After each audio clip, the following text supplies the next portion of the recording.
Buckingham Palace is one of the most famous landmarks in the world, serving as the official home of the British monarch.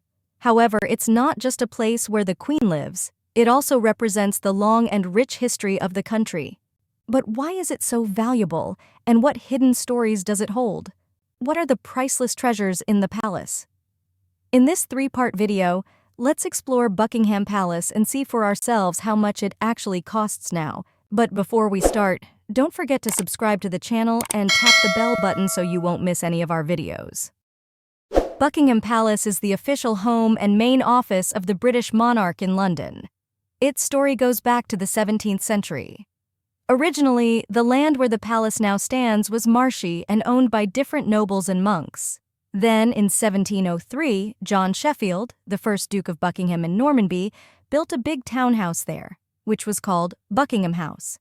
In 1761, King George III purchased Buckingham House for his wife, Queen Charlotte, and their family. He had it renovated, turning it into the Queen's House. It was primarily used as a private home and a place to host guests. In 1820, King George IV inherited Buckingham House and decided to make it into a magnificent palace. Then, in 1837, Queen Victoria became the first monarch to live there officially. However, she felt that the palace wasn't big enough for her expanding family. So she had another wing added to the garden side. She also relocated the Marble Arch to Hyde Park and put up a new gatehouse in its place. Queen Victoria was quite ahead of her time when it came to modernizing Buckingham Palace. She had gas lighting, flushing toilets, and electric bells installed. Since then, the palace has witnessed numerous important events and ceremonies. It was the place to be, and until now, it still stands as an iconic building and a must-see place to visit when you're in the country. The palace now has an impressive 775 rooms, including 19 staterooms, 52 royal and guest bedrooms, 188 staff bedrooms, 78 bathrooms, and 92 offices. Additionally, there's a ballroom, a chapel, a cinema, a swimming pool, and even a post office. Another fascinating aspect of Buckingham Palace is its expansive garden, which happens to be the largest private garden in London. But here's a truly eye-opening fact. This incredible palace is valued at a staggering $5 billion. If you want to experience the luxury of the palace, tourists can visit the staterooms, where official and state events take place from July to October each year. Now, let's continue our journey through this exquisite palace to uncover some of the palace's most intriguing secrets, including the most prized possessions owned by the late monarch, Queen Elizabeth II. Are you familiar with the two-penny blue Mauritius stamp? If not, you'll be surprised to know that they are worth more than your mortgage.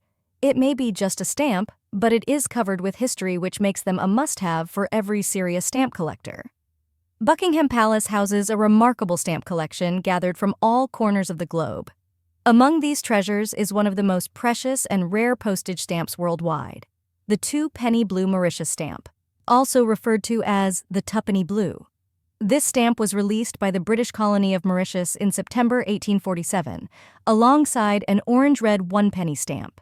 Initially, both stamps bore the inscription Post Office, but this was later altered to Post Paid on the following editions. The two-penny blue stamp is a significant part of the Royal Philatelic Collection, once owned by Queen Elizabeth II.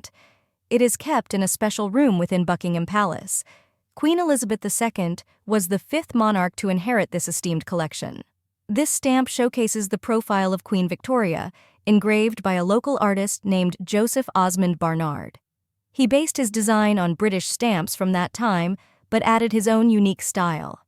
Many of them were used to send invitations for a ball hosted by the wife of the governor of Mauritius. Only 500 of each value were printed from a single plate. If you're eager to catch a glimpse of an original two-penny blue stamp, Buckingham Palace is one place where you can do just that.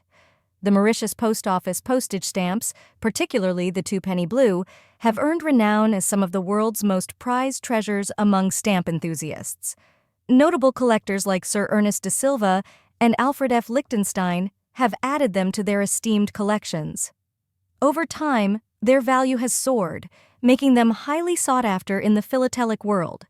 In 1904, King George V made history by acquiring an unused two-penny blue stamp at an auction, setting a remarkable world record with a winning bid of £1,450, which would be roughly equivalent to £170,000 in 2021. Another notable auction in 2011 saw one of these stamps sell for approximately £1.05 million, equivalent to an astonishing $1.7 million. Today, there are only 26 Mauritius post office stamps left, consisting of 14 one-penny stamps and 12 two-penny stamps.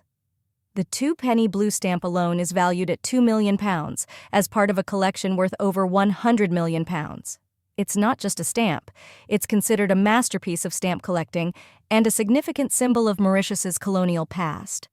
Although the collection isn't open to the public, it's sometimes displayed at exhibitions or loaned to museums for temporary exhibits. The Buckingham Palace has some of the most unique collector's items in the world, even dating back to hundreds of years ago. One of its renowned possessions is the Mosaic Fabri Egg. Queen Elizabeth's Fabergé collection is truly remarkable, with over 600 pieces. Among the most magnificent is the Mosaic Fabri Egg, a masterpiece of jewelry and art crafted by the renowned Russian jeweler Peter Carl Fabergé in 1914. This egg stands out as one of the most intricate and expensive ever made. Commissioned by Tsar Nicholas II of Russia, the Mosaic Fabri Egg was intended as a gift for his wife, Tsarina Alexandra Fyodorovna, during Easter celebrations in 1914. Little did they know, this would be the last egg they received before the outbreak of World War I and the Russian Revolution, events that would ultimately lead to the end of their rule and their tragic deaths. The Mosaic Fabri Egg holds a deep meaning for Tsar Nicholas II and Tsarina Alexandra Fyodorovna, representing their love and family.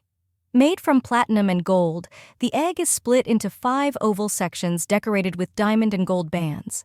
These sections showcase a breathtaking mosaic pattern formed by flowers crafted from diamonds, sapphires, rubies, emeralds, topazes, and garnets. The intricate mosaic pieces are carefully arranged, resembling delicate needlework or tapestry. At the egg's top, there's a moonstone displaying the year 1914 and the Empress's initials in Russian. But the real surprise lies inside the egg, a small gold frame with relief profiles of the Tsar children, Olga, Tatiana, Maria, Anastasia, and Alexei. This frame is beautifully enameled with a sepia basket of flowers, along with each child's name and birth year. Resting on a gold stand shaped like a royal crown, the frame can be removed from the egg using gold clips.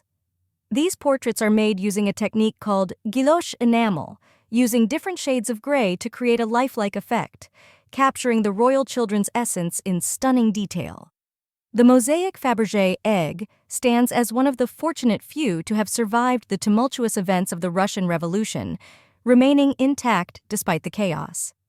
It was taken by the Bolsheviks in 1917 and then sold by the Antiquariat, the Soviet agency in charge of selling confiscated treasures. In 1933, the egg ended up in the possession of King George V and Queen Mary of England, who bought it for £250. After that, it became a prized part of the royal collection and eventually passed to Queen Elizabeth II in 1952 when she became queen. Even now, the mosaic egg is a treasured piece of the royal collection. In a delightful twist, the egg was displayed to the public from July to October 2011. It was the star attraction of the Royal Fabergé Showcase during Buckingham Palace's summer opening. Alongside other stunning Fabergé eggs, it caught the eye of visitors with its beauty and historical significance. Chandeliers are some of the most stunning features of Buckingham Palace, with around 800 of them hanging in its 775 rooms. Crafted from materials like crystal and glass, these chandeliers come in different styles from various periods of history. The history of chandeliers in Buckingham Palace goes back to the early 19th century, during the reign of King George IV. He was known for his lavish spending and love for the arts.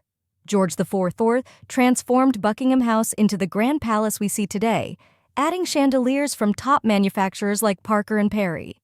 Keeping these chandeliers lit was no small task. King George IV employed over 30 workers just to manage the candles in the chandeliers, especially during royal events like balls and banquets. One particularly impressive set of chandeliers is found in the throne room, created by George IV for his coronation banquet in 1821. These 7 chandeliers together emit light equal to 3,000 candles.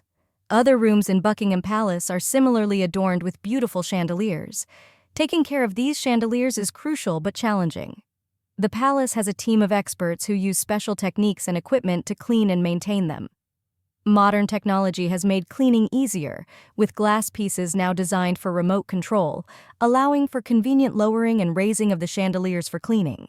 Beyond their beauty, the chandeliers are valuable assets. Experts believe that the entire collection of chandeliers in Buckingham Palace is worth millions of dollars. This estimation takes into account factors such as the chandelier's rarity, quality, historical significance, size, and weight. These are just 3 of the many impressive and valuable possessions in Buckingham Palace. There are more to be seen in the next videos. If you're enjoying this video, don't forget to subscribe to the channel and watch parts 2 and 3 of this episode. Hit the notification button to stay updated on the latest videos.